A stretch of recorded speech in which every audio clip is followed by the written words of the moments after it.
कहानी की शुरुआत में हम सैंडी नाम की एक 40 साल की औरत को देखते हैं जो कि एक हाउसवाइफ होती है। सैंडी अपने पति और 2 बच्चों के साथ बहुत खुश थी और वो उनसे बहुत प्यार करती थी। फिर एक दिन सैंडी जब अपने बेटे की बर्थडे पार्टी की वीडियो देख रही थी तब उसे पता चलता है कि उसके पति का मॉली नाम की एक औरत के साथ अफेयर चल रहा है। अब ये देखकर वो बहुत दुखी होती है, जिसके बाद वो अपने पति से डिवोर्स लेकर अपने बच्चों के साथ न्यूयॉर्क आ जाती है। अब अपना घर चलाने और एक नई जिंदगी की शुरुआत के लिए सैंडी नौकरी ढूंढने लगती है और इसके साथ ही उसे रहने के लिए एक जगह भी चाहिए थी, जिसके लिए वो एक कैफे में जाती है जहाँ पर उसकी मुलाकात एरम नाम के एक 25 साल के लड़के से होती है। एरम का भी रिसेंटली ब्रेकअप हुआ था और वो दोनों ही अपनी लाइफ में खुशी ढूंढ रहे थे और इसके साथ ही सैंडी भी अपने बच्चों के साथ न्यूयॉर्क की लाइफ में एडजस्ट होने की कोशिश कर रही थी। इसके लिए वो एक सेल्फ डिफेंस की क्लास ज्वाइन करती है जहाँ पर उसकी मुलाकात फिर से एरम से होती है।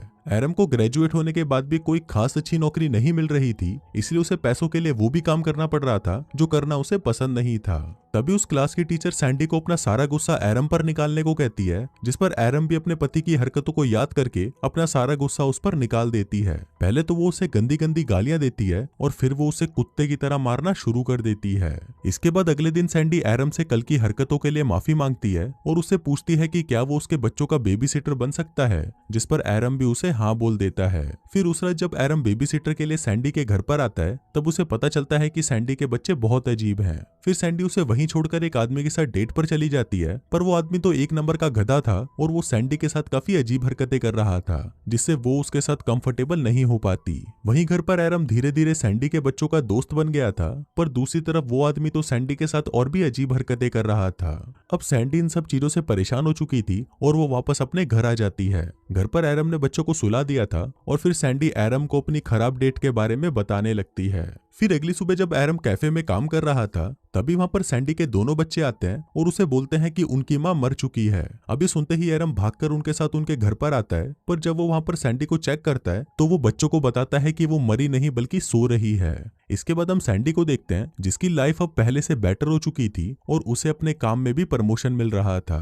अब क्योंकि सैंडी का काम भी बढ़ रहा था इसलिए वो एरम को परमानेंट बेबी सिटर की जॉब ऑफर करती है, पर उसके इस काम से एरम के मॉम डैड बिल्कुल भी खुश नहीं थे, क्योंकि एरम ने एक अच्छे कॉलेज से ग्रेजुएशन की थी और वो नहीं चाहते थे कि एरम बेबी सिटर वाली जॉब करे। इसलिए उनके कहने पर एरम बेबी सिटिंग के साथ साथ एक बड़ी कंपनी में जॉब भी ढूंढने लगा। अब धीरे धीरे वक्त बीतने लगा और एरम सैंडी और बच्चों के और भी नजदीक आने लगा। वहीं सैंडी के दोस्त भी समझ जाते हैं कि सैंडी अब एरम को पसंद करने लगी है। दूसरी तरफ एरम को भी अब दूसरी लड़कियों में कोई इंटरेस्ट नहीं था और उसे भी सिर्फ सैंडी और उसके बच्चों के साथ ही रहना पसंद था। फिर एक दिन सैंडी एरम को एक फाइटिंग मैच की 2 टिकट्स देती है और उसे कहती है कि तुम अपने दोस्त के साथ ये मैच देखने चले जाना, पर एरम का कोई भी दोस्त नहीं था, इसलिए वो सैंडी को ही अपने साथ चलने के लिए पूछता है, जिस पर सैंडी भी उसे हाँ बोल देती है। फिर अगली रात वो दोनों साथ में मैच देखने जाते हैं, जहाँ पर सैंडी को भी बहुत मजा आता है। फिर कुछ देर बाद एरम के पास एक आदमी आता है जो कि एक बहुत बड़ी कंपनी का सीईओ था, जहां पर एरम इंटरव्यू देने गया था। फिर उन दोनों की बातों से सैंडी को पता चलता है कि एरम को उस कंपनी में नौकरी मिल गई थी, पर एरम ने बेबी सिटिंग के लिए वो नौकरी छोड़ दी। एरम उसे बताता है कि पहली बार उसे कुछ करने से खुशी मिल रही है और उसे सैंडी और उसके परिवार के साथ रहना बहुत पसंद है।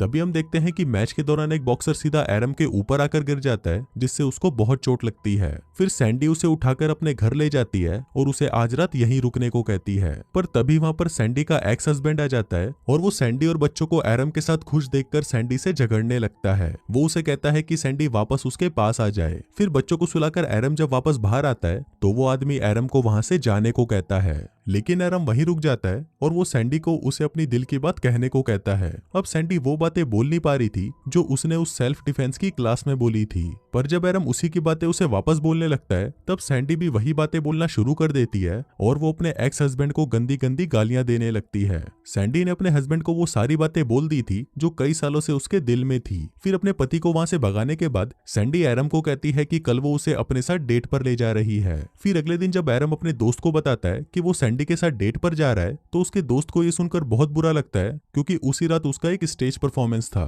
और वो चाहता था कि एरम भी उसे देखने आए। अब एरम अपने दोस्त को नाराज नहीं कर सकता था, इसलिए वो शाम को सैंडी के साथ उसका शो देखने के लिए आता है। फिर शो खत्म होने के बाद वो सैंडी को अपने साथ एक पार्टी में ले जाता है, जहाँ पर वो दोनों एक दूसरे के करीब आने लगते हैं। पर तभी एरम को वहाँ पर उसकी एक्स गर्लफ्रेंड मिलती है और वो उसे कहती है कि वो उसके पास वापस आना चाहती है, पर एरम उसे इग्नोर कर देता है और वापस सैंडी के पास चला जाता है। पार्टी खत्म होने के बाद वो दोनों घर पर आते हैं और साथ में इंटीमेट होने लगते हैं, पर तभी वहां पर सैंडी का बेटा उन्हें मजे करते हुए देख लेता है, जिसके बाद अगले दिन एरम खुद ही सैंडी के दोनों बच्चों को उसके और सैंडी के रिलेशनशिप के बारे में बता देता है। दूसरी तरफ सैंडी भी अपने दोस्तों को अपने रिलेशनशिप के बारे में बता देती है कि उसे अपने बच्चों के बेबी सीटर से ही प्यार हो गया। फिर अगले दिन एरम सैंडी को अपने मॉम डैड से मिलवाने के लिए उनके घर लेकर आता है, पर वहां पर सैंडी एरम की मॉम की हरकतों से समझ जाती है कि उसकी मॉम को उन दोनों का रिलेशन पसंद नहीं है। पर सैंडी को इससे कोई फर्क नहीं पड़ता, क्योंकि एरम उससे और उसके बच्चों से बहुत प्यार करता था।